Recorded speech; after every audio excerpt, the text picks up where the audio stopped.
Yo guys, ketemu lagi dengan kita di sini masih di segmen Sekelebat Info. Di mana nanti di sini kalian bisa dapetin info terbaru dan terpanas tentunya guys. Oke, hari ini di tanggal 10 di bulan Mei tahun 2023 guys.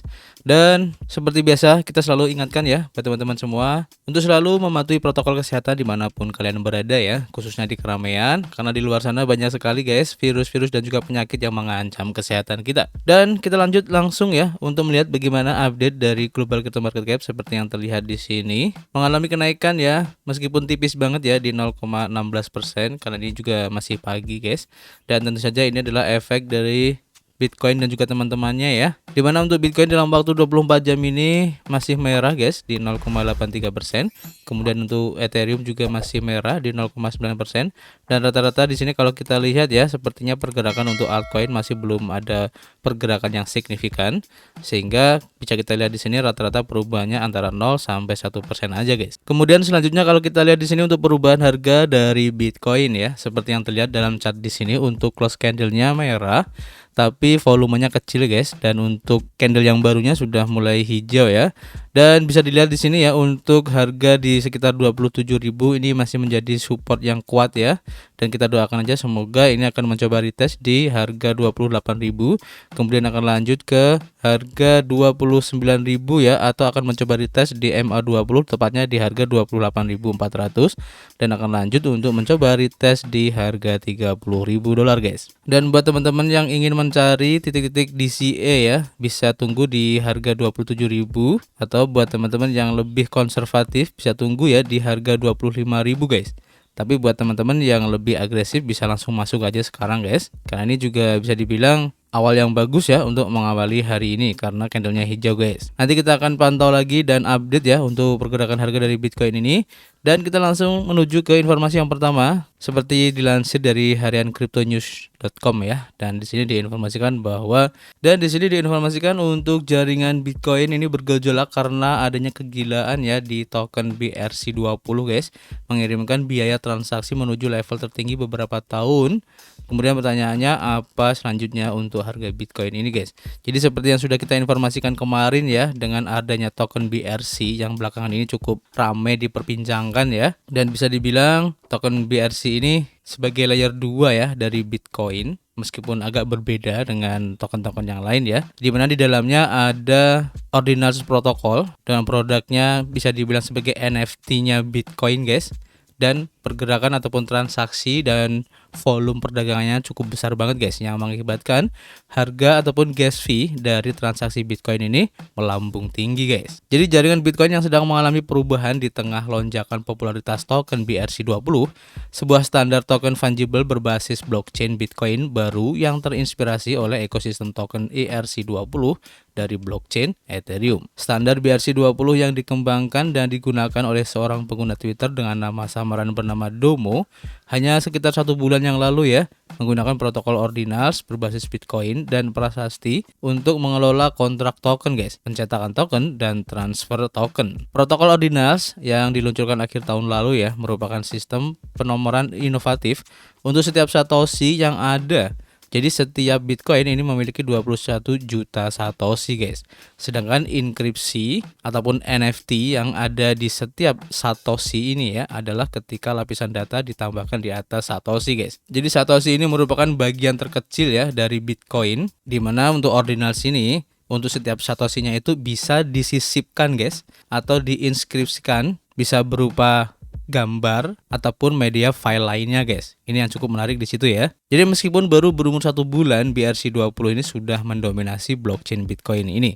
Menurut dashboard yang dibuat oleh Dan untuk memantau standar baru dan pertumbuhannya, token BRC20 ini menyumbang lebih dari 60% ya dari seluruh aktivitas transaksi di blockchain Bitcoin pada hari Selasa, dan membayar 42,8% dari seluruh biayanya guys. Dan lonjakan aktivitas terkait BRC20 ini telah berjalan seiring dengan lonjakan transaksi Bitcoin secara keseluruhan dan lonjakan biaya transaksi Bitcoin secara eksponensial. Menurut data dari Glassnode, transaksi jaringan Bitcoin harian mencapai rekor tertinggi pada hari Senin, yaitu lebih dari 543.000 transaksi. Sementara itu, Biaya transaksi rata-rata dalam mata uang Bitcoin mendekati level tertinggi ya dalam 3 tahun terakhir, dan pada hari Senin lebih dari 0,0011 Bitcoin guys. Itu berarti lebih dari $30 ya, hanya untuk satu transaksi Bitcoin saja. Lonjakan minat terhadap token BRC20 dan lonjakan biaya transaksi jaringan yang terkait tidak datang tanpa biaya.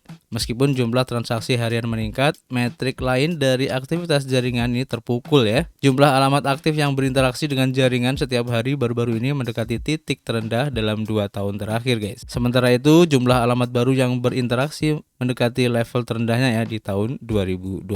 Seperti yang terlihat dari beberapa grafik di sini ya, nanti kalian bisa cek sendiri untuk lebih lengkapnya. Jadi biaya transaksi yang lebih tinggi ini jelas mengurangi permintaan dari pengguna jaringan Bitcoin yang baru ya, dan yang sudah ada, seperti yang diharapkan tentunya ya.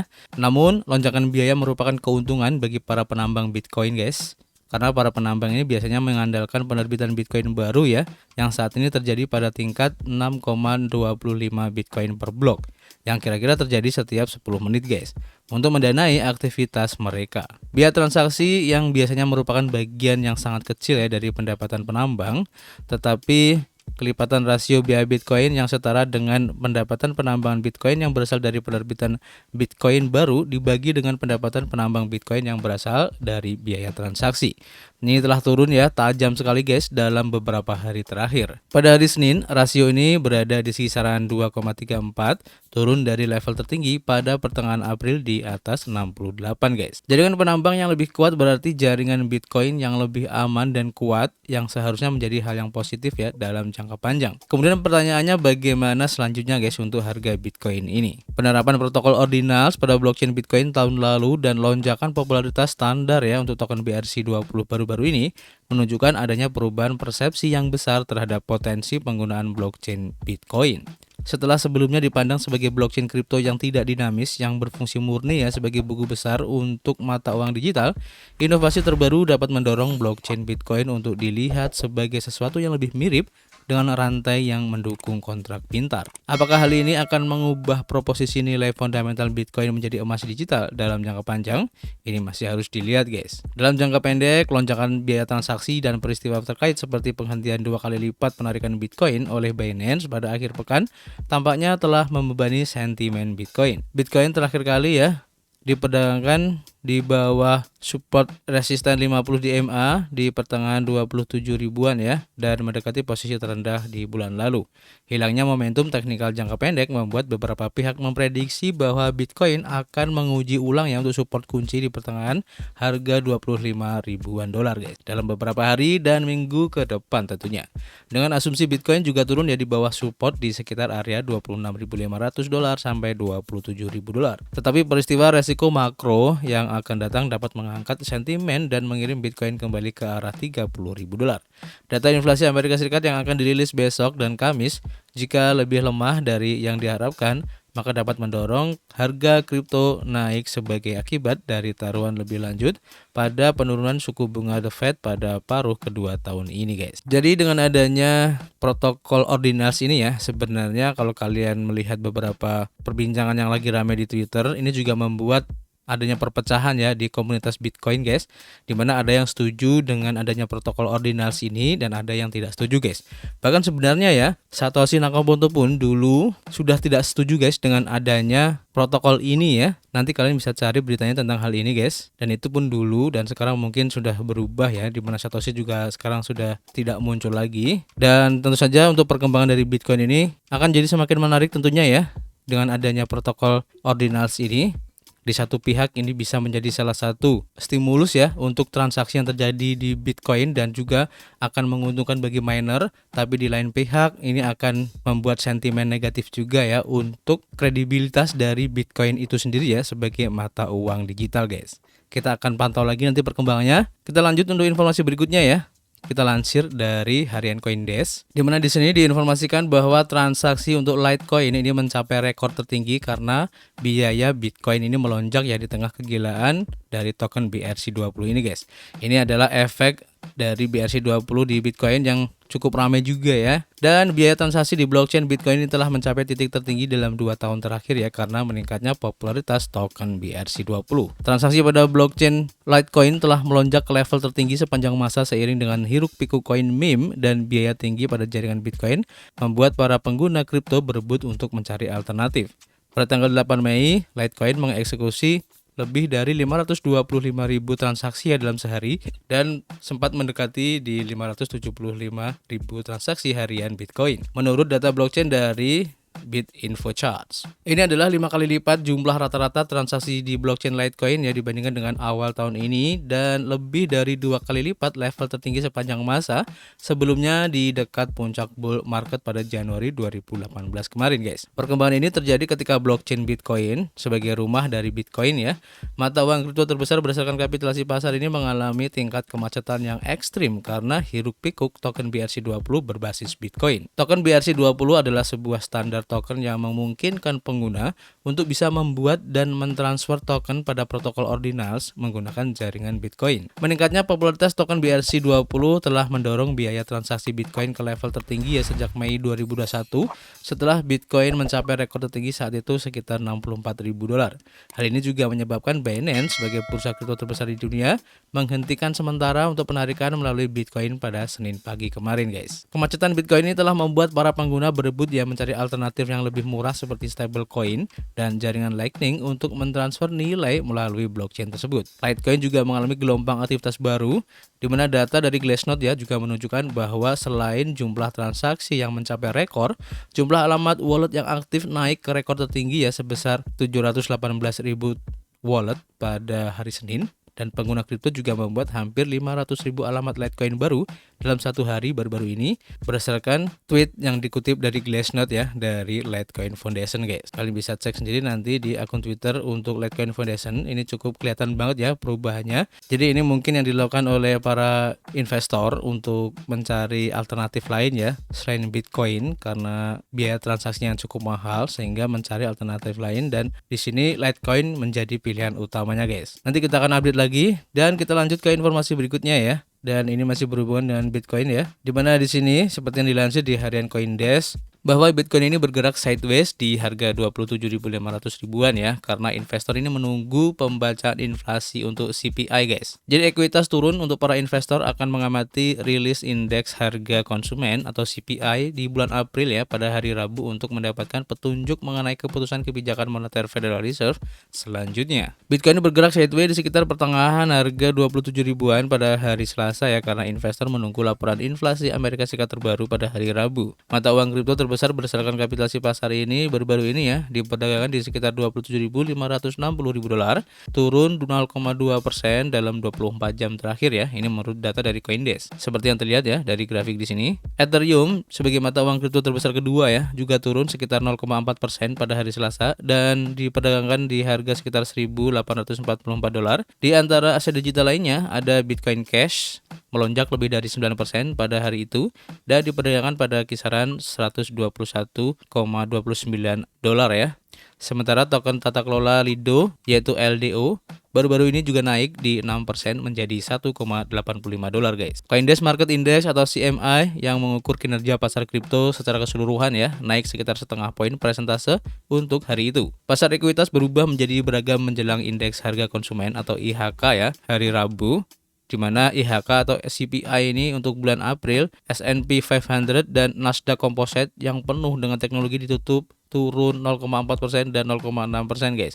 Dow Jones Industrial Average atau DJIA juga turun di 0,1%. Di pasar obligasi ya, untuk catatan imbal hasil treasury 2 tahun naik 2 basis poin menjadi sekitar 4,02%.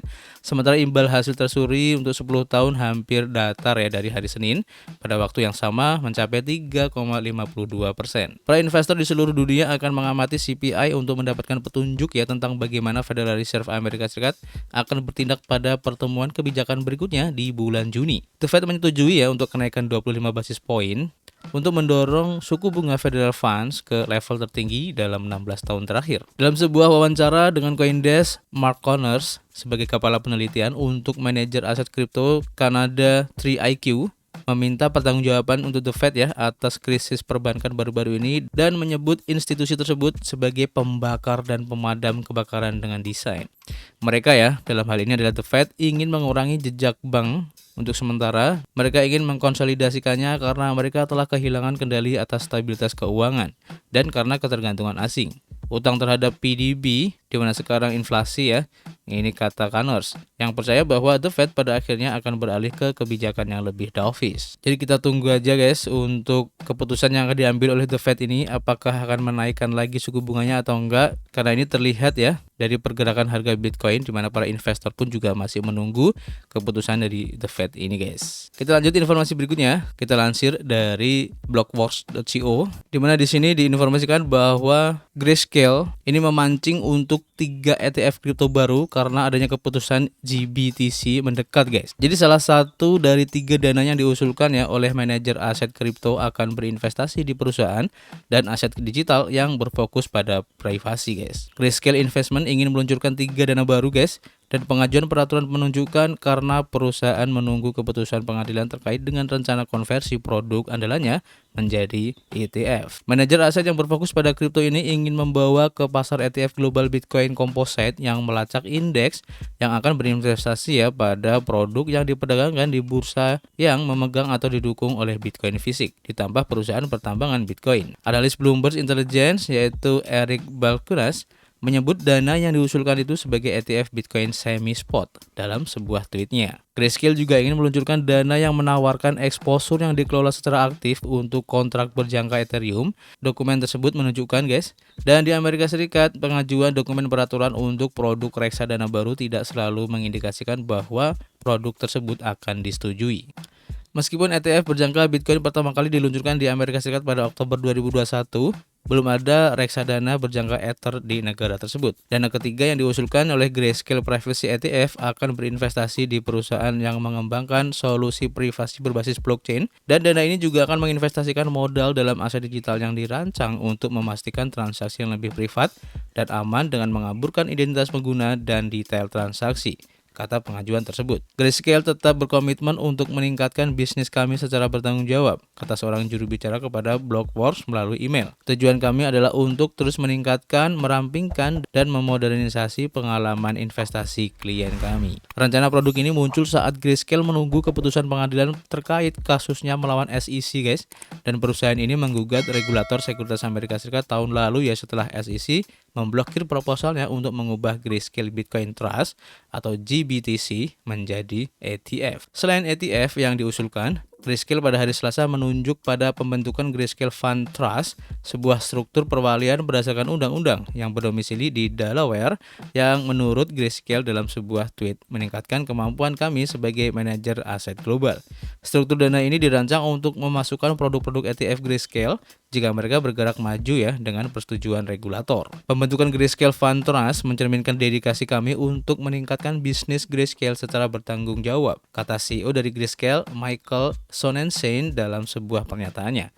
Kami meletakkan fondasi yang diperlukan agar Grayscale dapat terus menciptakan dan mengelola produk yang terregulasi dan memiliki masa depan yang cerah guys. Berita selanjutnya, dan ini masih berhubungan dengan Grayscale juga ya, seperti yang dilaporkan dari The Block, di mana file dari Grayscale untuk Ethereum Futures dan juga ETF Composite Bitcoin guys. Jadi manajer aset Grayscale telah mengajukan dokumen ke Komisi Sekuritas ya dan Bursa Amerika Serikat untuk 3 ETF baru yang bertujuan untuk memperluas penawarannya di bidang aset digital guys. Ini keren banget tentu saja ya. Jadi meskipun pernyataan pendaftaran baru ini telah diajukan ke SEC, Grayscale mengatakan bahwa itu belum efektif dan dana Ethereum Futures dan ETF Composite Bitcoin tidak akan berinvestasi ya dalam aset digital secara langsung guys. ETF Composite Bitcoin akan mencari hasil investasi yang melacak kinerja indeks Composite Bitcoin Global Index. Jadi ini cukup menarik yang dilakukan oleh Grayscale ini guys, dan semoga aja pengajuan dari Grayscale ini akan disetujui ya oleh SEC. Dan tentu saja ini efeknya akan sangat bagus banget ya untuk perkembangan Bitcoin ke depannya. Dan ini akan menjadi awal ya, jika nanti permintaan dari Grayscale ini disetujui, maka tidak menutup kemungkinan ya untuk koin-koin yang lain, bisa Ethereum ataupun BNB dan juga altcoin yang lain, ini juga bisa menjadi ETF guys. Ini keren banget ya. Kita tunggu aja nanti perkembangannya seperti apa guys. Kita akan selalu update, dan tentu saja kami selalu menunggu saran dan kritik kalian di kolom komentar. Nanti kita bisa ngobrol banyak di dalamnya. Dan tentu saja kita akan ketemu lagi guys di informasi berikutnya. Peace.